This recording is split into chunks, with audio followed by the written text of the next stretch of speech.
Hi everyone, Rob here at the EDGE POWERSPORTS. We're going to do a little bit of talking about some bearing maintenance. These things tend to get forgotten about. They're just a spinning item around on our wheel, keeping everything rotating properly. So a good way to check it out is you can actually get your wheel off. You can turn your spacer like that, or I actually like to remove that whole spacer, get a couple fingers in there and twist that inner bearing face.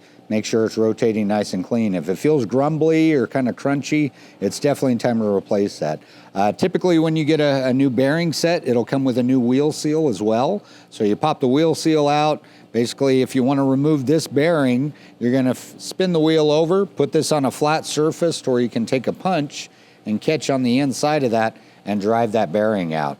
Then when you get that side out, you'll probably get a center spacer that falls out with it. Then you're going to flip the wheel around. Set this on a good flat surface, usually an elevated surface, so you can get that clearance to get that bearing to pop out.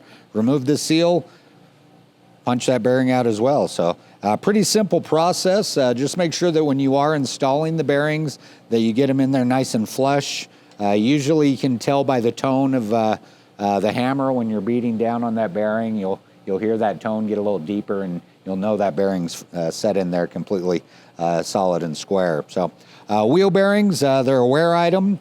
If you're curious and you don't want to take your wheel off of your bike, just grab your bike and move the front wheel and look at where that axle actually mates with the sort of front fork assembly. If you see some flex going on there, it's probably time to replace these guys. Same thing on your rear wheel bearing as well. They take a lot of drive force on them, so it's a good thing to maintain.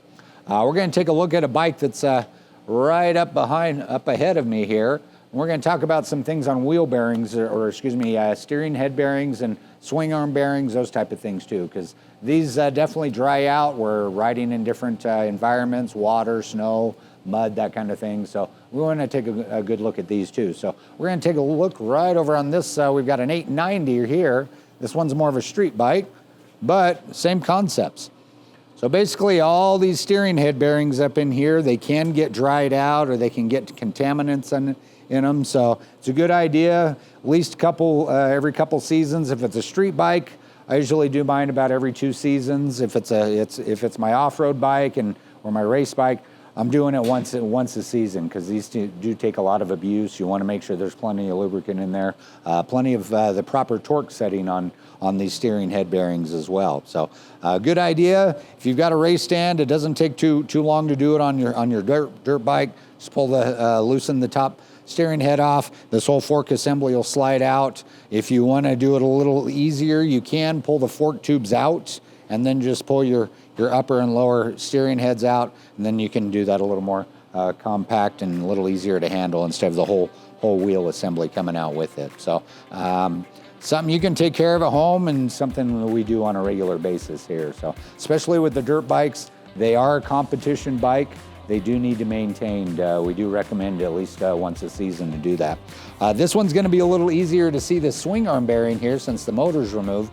But the bearing's right in here. You want to make sure everything's lubricated on this swing arm shaft right here. That way nothing's getting bindy or crunchy. Even making sure your chain's plenty lubricated and maintained as well, because these can start getting a little bindy. That can affect how that rear swing arm articulates. And then if we look down here, there again, like I said, this is a street bike setup, but it's the same concept on a dirt bike. All these little linkages, they can tend to get a little dirty and crunchy, so you're going to pull your assemblies out, push the bearing faces out. You can get some lubricated in there. These are typically more of a needle bearing, so what I usually do is I'll take some grease on my fingertip, my pinky, and I'll squish it in there.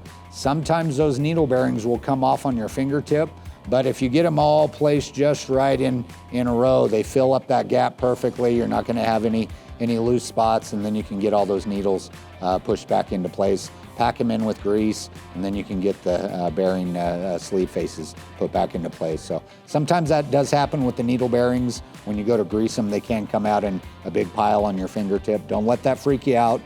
They do all fit in one slot right next to each other. All you have to do is grease them up a little bit, push them back into their respective area, and it'll work its way around that circumference with the full load of all those new needle bearings. Same on your back linkage here. So all these things are very easy to maintain. They do take a little bit of time, but this is what makes our machines last longer. We don't have issues rolling down further down the road. It's just gonna make the ride better for you. So hope that helps out, gang. All these little things you can either do on your own or give us a shout. We can definitely take care of that for you if you don't have time, or maybe you don't have the tooling or the benches set up for you, and we can definitely help you on that. So look us up on YouTube, Facebook, Instagram. Hopefully see you soon, gang. Thanks.